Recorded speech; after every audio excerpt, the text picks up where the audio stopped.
आज आपको बहावलपुर फव्वारा चौक में नस्ब इस फव्वारे की हिस्ट्री के बारे में बताने वाले हैं। ये पूरी दुनिया में बनने वाले दो फव्वारे हैं, जिनमें से एक लंदन में नस्ब है और दूसरा ये जो फव्वारा है ये मलका बरतानिया की तरफ से नवाब ऑफ बहावलपुर को गिफ्ट किया गया था। ना ही ये लोहा है ना ही कोई स्टील है, ये एक स्पेशल किस्म की एक धात होती है जो बड़ी कीमती तस्वर की जाती है।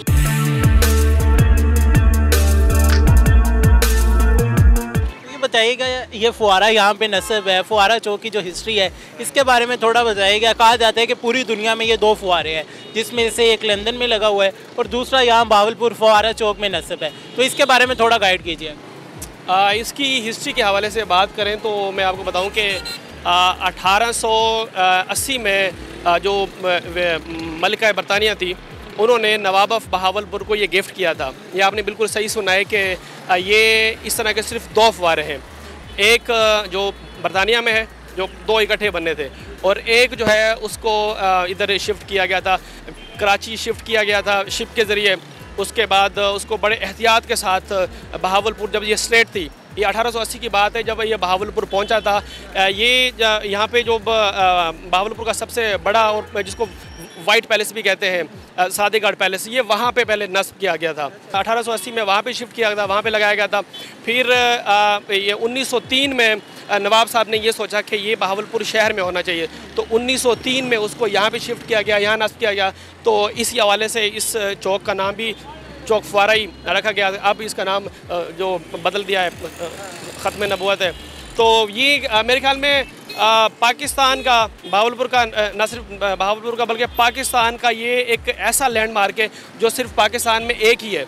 और बहावलपुर की जब आप बात करें तो ये सबसे पहले, ये सबसे खूबसूरत और तारीखी लैंडमार्क ये आता है। फारूक भाई मुझे ये बताइएगा कि जब ये नस्ब किया गया है, नवाब साहब को गिफ्ट मिल गया, तो इसकी जो तज़ीनो आराई थी या इसे नस्ब करना था, जो कारीगर थे, ममार थे, वो पाकिस्तान से थे या वो भी बरतानिया से आए थे? देखिए ये जब बना था तो बरतानिया में था, वहाँ के जो ममार थे उन्होंने बनाया था।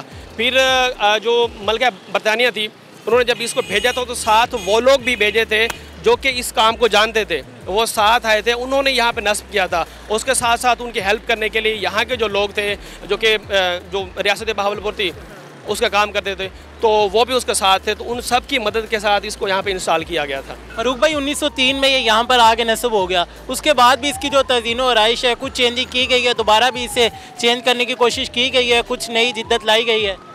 अच्छा, एक और मज़े की बात आपको बताऊँ कि यहाँ पे जो ये निशान आपको नज़र आने, यहाँ पे पहले मूर्तियाँ थी।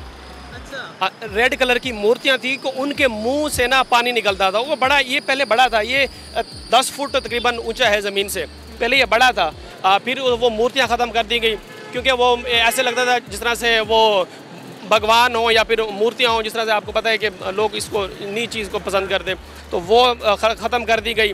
फिर इसका रंग रोगन किया गया आप। और इसके बाद एक और चीज़ भी है कि इसको लाहौर शिफ्ट करने की भी कोशिश की गई थी। हाँ, इसका ये यहाँ पे मट्टी डाल दी थी, यहाँ फूल वगैरह लगा दिए थे, तो इसको शिफ्ट कर रहे थे लाहौर। लेकिन बहावलपुर की आवाम ने लाहौर हाई कोर्ट में इसकी रिट की, इसका केस चला बड़ा अरसा, तो बहावलपुर की आवाम जो वो केस जीत गई। उसके बाद दोबारा से इसको 2016 में दोबारा से इसको चला दिया गया और फिर अब अपनी असल हालत में मौजूद है। रंग रोगन इसका होता है लेकिन अभी अपनी असल हालत में ये मौजूद है। मूर्तियाँ सिर्फ इसी हटा दी गई हैं। ये जो बना हुआ है कौन सी है, लोहा है, कोई ख़ास धात है, क्या यूज़ किया गया है इसके? ना ही ये लोहा है ना ही कोई स्टील है, ये एक स्पेशल किस्म की एक धात होती है जो बड़ी कीमती भी तस्वर की जाती है। तो उससे ये बना था, ये आमतौर पे ये नहीं मिलती हमें, तो ये बरतानिया में ही बना गया था। तो उस ख़ास धात से बना गया था कि अभी भी ये अपनी असली हालत में मौजूद है। इस पर जंग नहीं लगता, इसको कोई और इशू नहीं हुआ, सिर्फ इसका रंग होता है और उसके बाद ये अपनी असल हालत में मौजूद है यहाँ पे। फारूक साहब ये बहुत बड़ा है और नो डाउट के बहुत वजनी भी होगा, तो आपकी पैदाइश भी यहीं पे हुई है। बुजुर्ग क्या बताते हैं कि जब इसे यहाँ पे लाया गया था तो कैसे लाया गया था और इसका जो वज़न है वो कितना बताया जाता है? वज़न के बारे में तो मैं सही तरह से शायद आपको ना बता सकूं क्योंकि वज़न मतलब बहुत ज़्यादा वज़न होगा। इसको जो ऊँट रेड़े होते हैं उसके बाद बेसिकली जब बरतानिया से तब शिप के ज़रिए आया था, तो शिप से फिर इसके टुकड़े करके इसके पार्ट्स करके लाया गया क्योंकि बहुत ज़्यादा वजनी था, तो उसको लाया गया था। उसके बाद फिर इसको इंस्टॉल किया गया यहाँ पे। आपने अपनी ज़िंदगी में पहली दफ़ा कब देखा था, कितने टाइम पहले देखा था? मेरे ख्याल में मुझे जब होश आया होगा तो मैंने देखा होगा। आपको पता है कि इसके बारे में गाने भी बने हुए हैं सराय की। वो एक बड़ा मशहूर गाना है कि बोतल पीसू चौक फुआरे।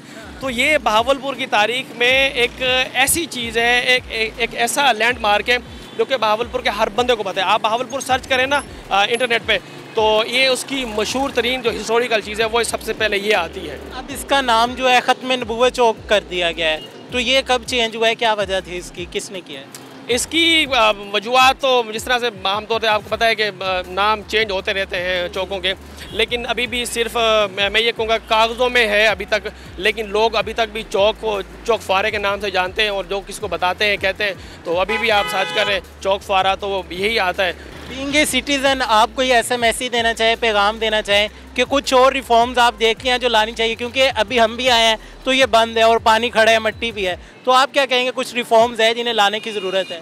हाँ बिल्कुल, मेरे ख्याल में वो तो हर वक्त ही रहती हैं।